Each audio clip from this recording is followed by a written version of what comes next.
Hi K-Kids, it's me, Mrs. Rosno. Welcome back for another chapter of Junie B. Jones's Captain Field Day by Barbara Park. Today's chapter 7 is called Skunked. I've been thinking all day what this chapter could mean. I think it's good to be thinking about what we're reading, what's coming up, what do we think is going to happen.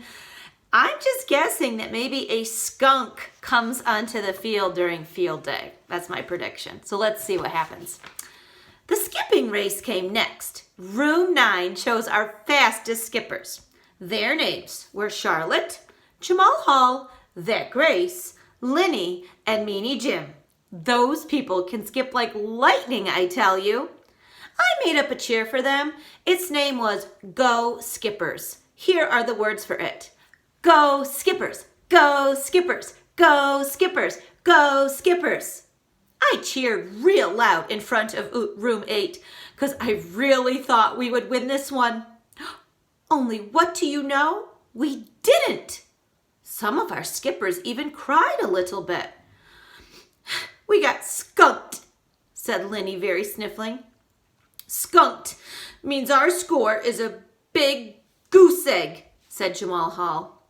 A goose egg is a big fat 0, said That Grace.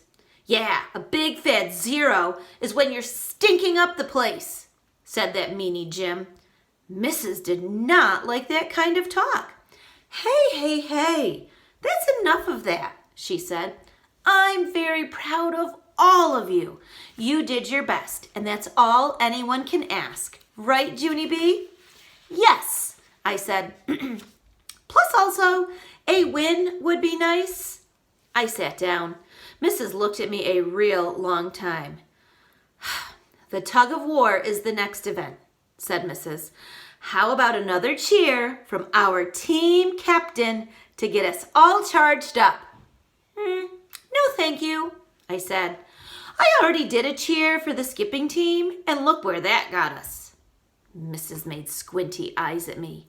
Try, she said. I stood up. Rah! I said. Thank you, said Mrs. And I sat back down.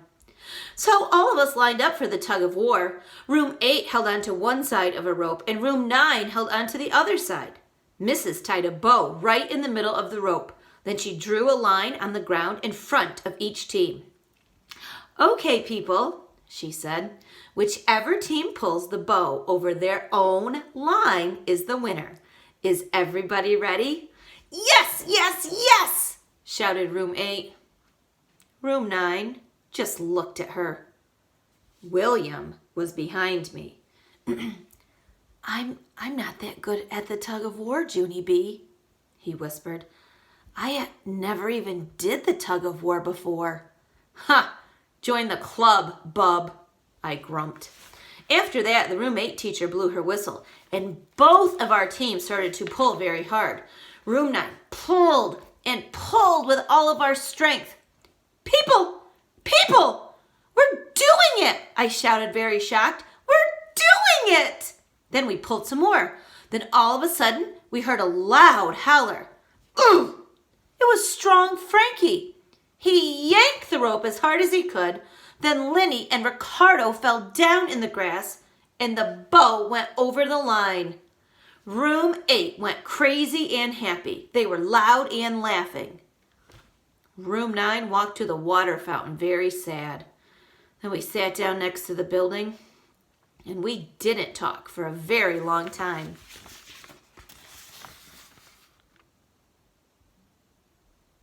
Finally, Mrs. came and got us. Come on, boys and girls. There's just one more event to go, she said.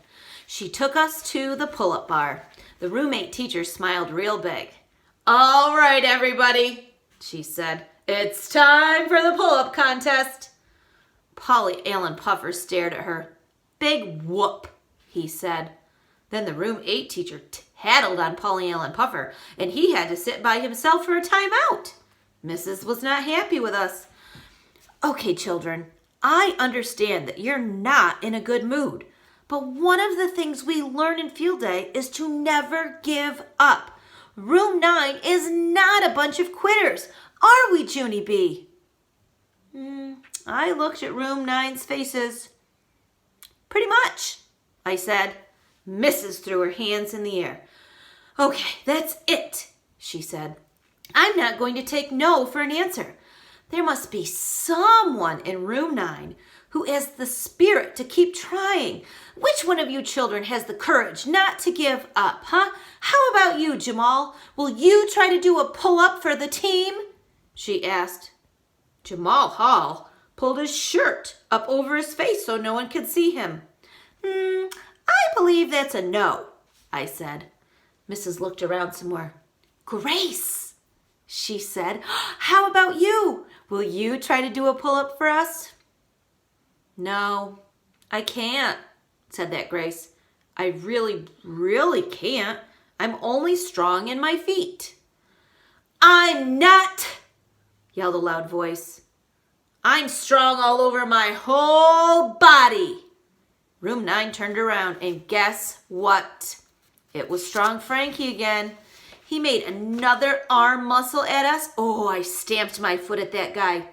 Stop doing that, Frankie, I hollered. You stop tooting your own horn, because that is not even polite. And anyway, room 9 has strong people too. We have people who can do a million bajillion pull-ups, in fact. So there, ha-ha!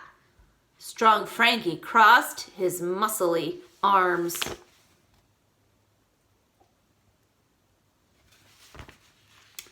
Like who? He asked. I put my hands on my hips. Like lots of people, that's who, like, just then, a boy from room 9 raised his hand a teeny bit. Like me, he said. Then he walked right up to the pull-up bar and he stood there all by himself. I did a gasp. Then all the other children did gasps too. 'Cause what do you know? It was William. And that is the end of chapter 7, K-Kids. Oh my goodness, I cannot believe how that chapter ended. Okay, so first, my prediction about skunked was not correct. That's okay. Skunked actually means you're kind of being beaten at something, which that's fine. People lose games all the time. And now I'm shocked. William keeps tugging on Junie B's cape the whole entire field day saying, he can't do this, he can't do that, he can't do this.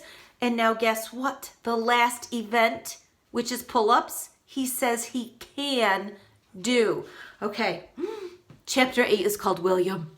Okay, kids, this is so good. Okay, bookmark in, check. Junie B. Jones' Captain Field Day by Barbara Park is the book. We'll meet again tomorrow and read chapter 8, William, to see what happens. Okay, kids, this is great. Stay safe and healthy. I miss you. I love you so much. You have a great night, and we'll be back tomorrow. Bye-bye.